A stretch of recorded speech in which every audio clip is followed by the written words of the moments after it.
Take you a little bit further. In fact, let's dig a little deeper, if you will. Let's go underground, all right? Oh, really? Where are we going? Because Secretary of State Mike Pompeo got access to a little bit more. Now, select members of politicians and some media get some access to what you're about to see. Not generally. They don't allow videotaping or anything like this usually, but this was a great photo op. There's an archaeological dig going on there near the Western Wall, and within there they show some of the findings and stuff. In fact, we can just roll that clip here where they're showing the underground temple dig here. So they're showing portions of the ancient foundation there, and of course they've got their tour guide there that's showing them. There's the ambassador over there, as you can see.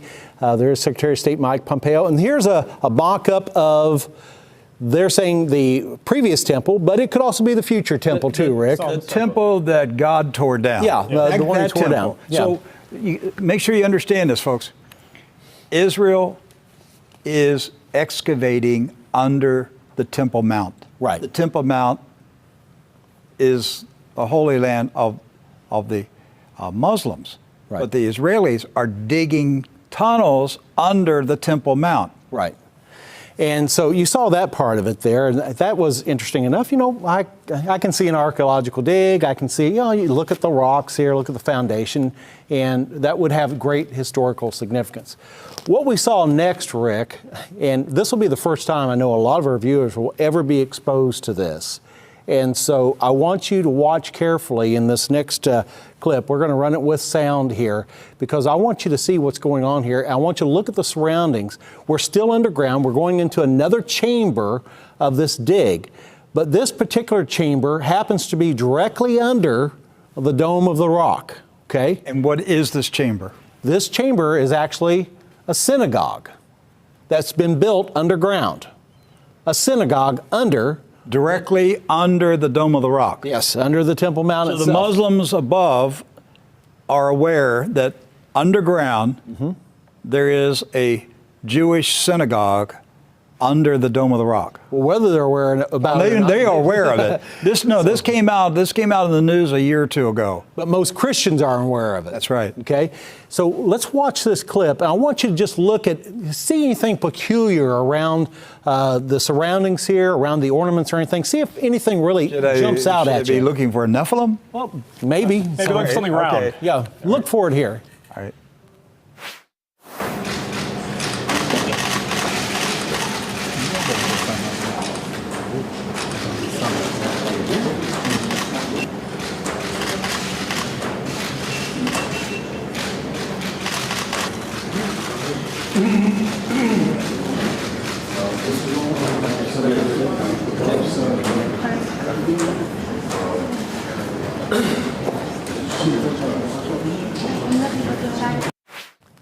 Okay, so you gentlemen had the opportunity to take a look at that clip.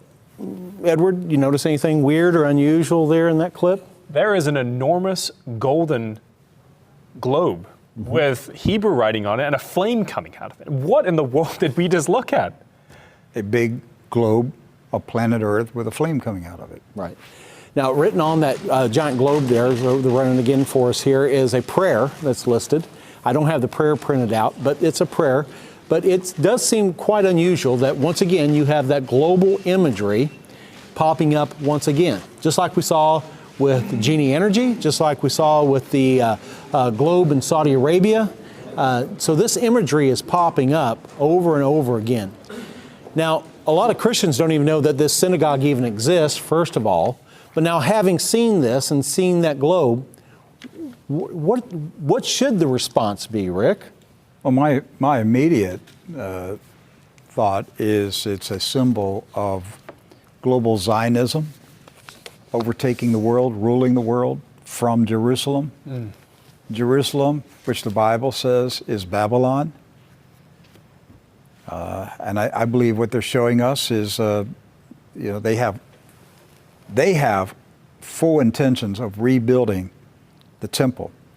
Now, the question, and we'll have to wait and see, will God allow them to rebuild a temple? Right. It's not God building a temple. Right. But will God allow the Jews to rebuild the temple? God tore down their second temple. Right. And I'm not convinced he's going to allow them to build a third one, but he may, because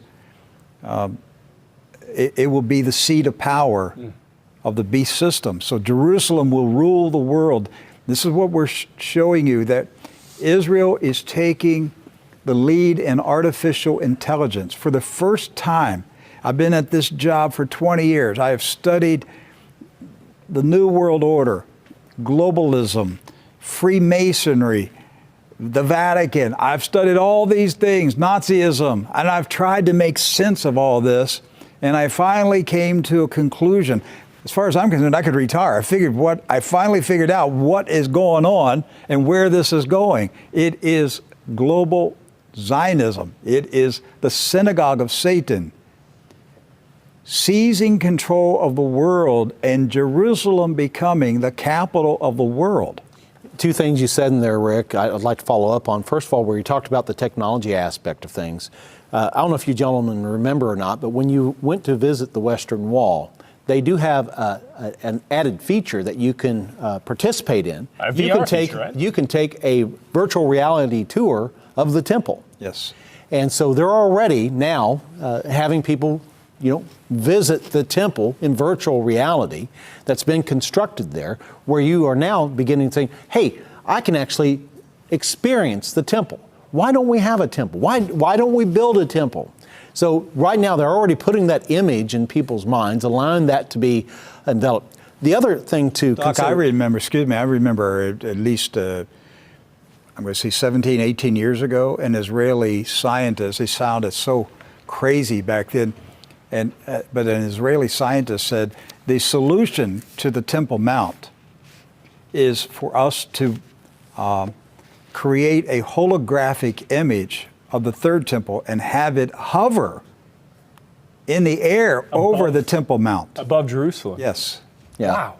So now you can see the technology is within our grasp to actually be able to do that. And not only be able to project that, be able to, in virtual reality, to actually tour it as well. That's right. Participate it. Even maybe offer virtual sacrifices. Because you can put on your glasses and enter the third temple hovering above the Temple Mount. Now, the control room was getting ready to show a clip here from the Temple Institute, and I'm glad they did this because I want to show the tie-in on this.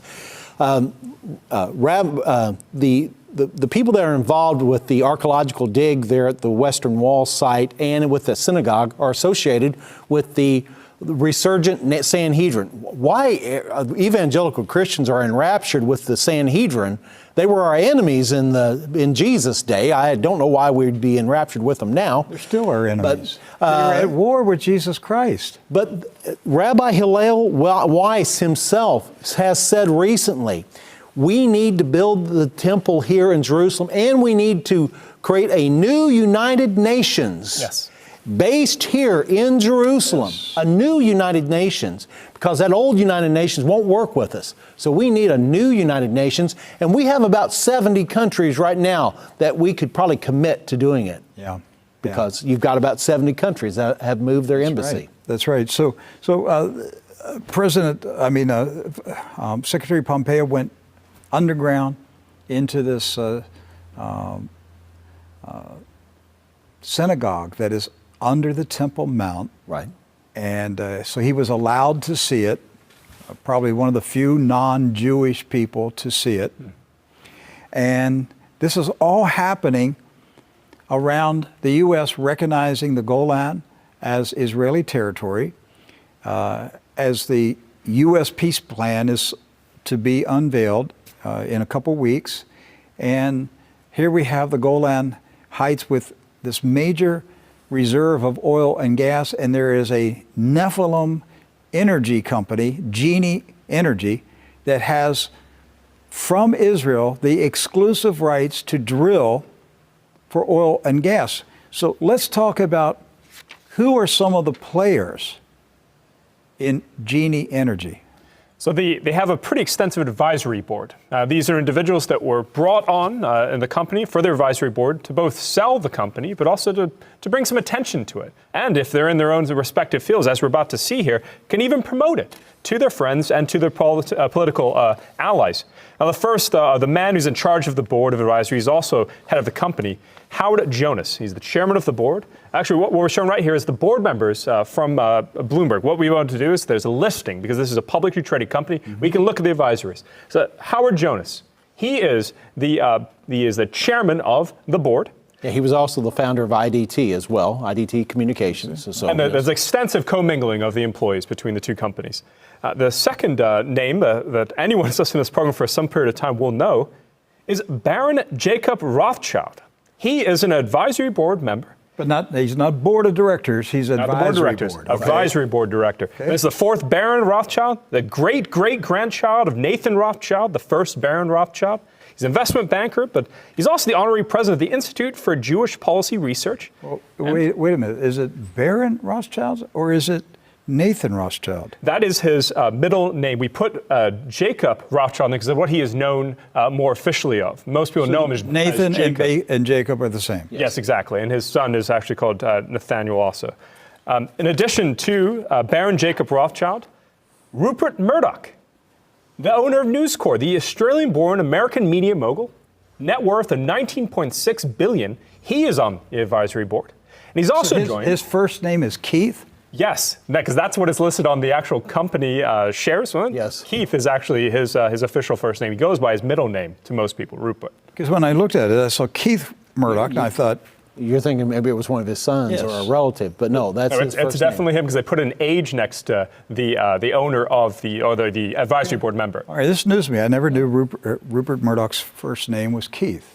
Now, in addition to Rupert is Richard Cheney. Dick Cheney, the 46th Vice President of the United States, the U.S. Secretary of Defense for President George H.W. Bush, a former congressman, former White House Chief of Staff.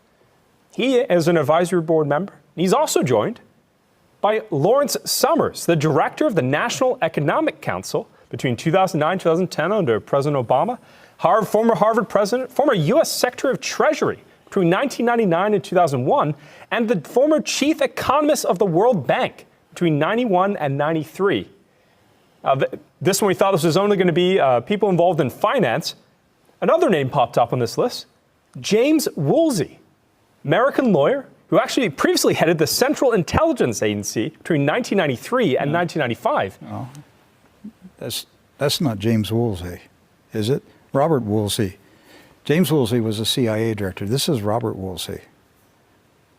Is Robert his first name? Yes, from my understanding, that's another instance where they're using either the official name or It's like misdirection, Rick. They'll use their middle names in order to kind of provide cover for them. Okay, I've never knew that James Woolsey's...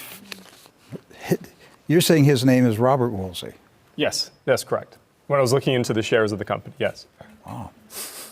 Now that's Sneaky. It prevents you from being able to do a search on them by their names. Yes, but that tells me that decades and decades ago, they consciously decided to have two personas. Yes. A persona for business and a persona For the public. for the public. well, and not to saturate, but we saw that when we were looking into getting the John McCain tape. Notice his last name was spelled wrong. When we're talking about the tape for his POW tape, Yes. no one could find it because the last name was spelled wrong in the archives. I mean, this is clearly something has happened either accidentally or definitely coincidentally here, where you will hide your affiliation with the company based on the name or middle name you use for the shares. Now, in addition to Mr. Woolsey, Mary Landrieu, who's the former U.S. Senator from Louisiana between 1996 and 2014, she's the previous chairman of the Senate Committee on Energy and Natural Resources.